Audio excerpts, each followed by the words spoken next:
I'm Brecher. I'm a registered associate nutritionist with a clinic on Harley Street and online, and today I'm sharing my top tips to eat healthy on a budget and survive the cost of living crisis.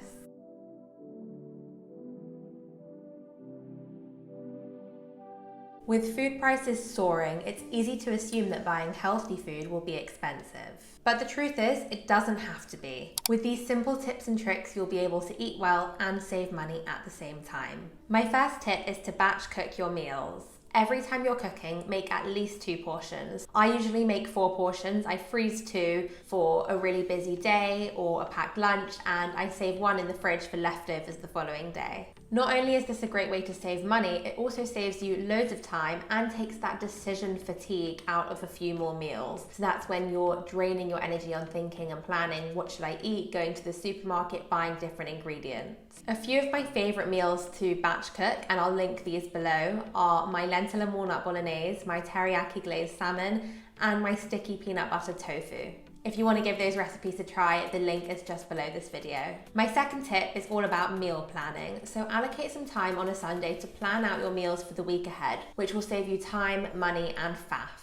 Let's be honest, no one likes going to the supermarket on an empty stomach, and it will likely lead to you buying unnecessary junk foods and extra things that you didn't really need in your hungry state. Try and factor in recipes that use similar ingredients throughout the week, which will help minimize food waste. Once you've made a plan, check which ingredients you have at home and write a shopping list for the ones that you still need to buy.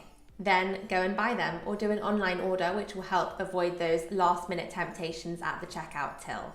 My third tip is to buy frozen fruits and vegetables. These last several months in the freezer, they're much more cost effective, and they often have a higher nutritional value too. And this is because they're frozen immediately after harvesting when they're at their peak. So the levels of vitamins and minerals end up being higher than if it was being shipped abroad, sitting on a supermarket shelf until you purchase it, sitting in your fridge until you eat it, and decreasing in nutritional value every day.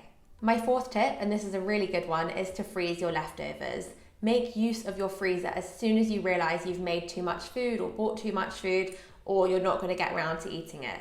Most fruits and vegetables freeze really well. You may want to chop them up, put them in a freezer safe bag or Tupperware, and then add them straight into a smoothie, stir fry, or a roasting tray. My fifth tip is to prioritize plant-based foods most of the time. Eating a plant-based diet the majority, or at least some of the time, is an easy and healthy way to save money. Items like vegetables, lentils, beans, rice, and chickpeas are more affordable than meat and fish. Don't worry, you don't need to go entirely vegan. Just start with some easy swaps, like incorporating some lentils into your bolognese instead of meat. So those were my 5 main tips to help you eat healthy on a budget and survive the cost of living crisis. But I'd like to share an additional 4 bonus tips with you now. But before I share these bonus tips with you, if you like what you've heard so far, don't forget to give this video a thumbs up. It really helps my channel. Hit the red subscribe button below for more content like this.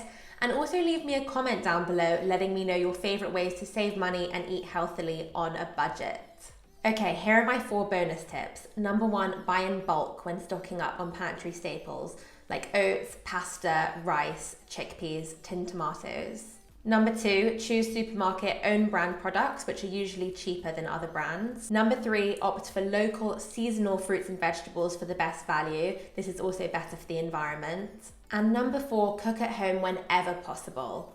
This is healthier as well as cheaper than going to restaurants or ordering takeaway, and you can bring your leftovers to work for lunch tomorrow instead of buying it. I really hope you found these tips helpful. You can follow me on Instagram for more nutrition tips, and I'll see you back here next time.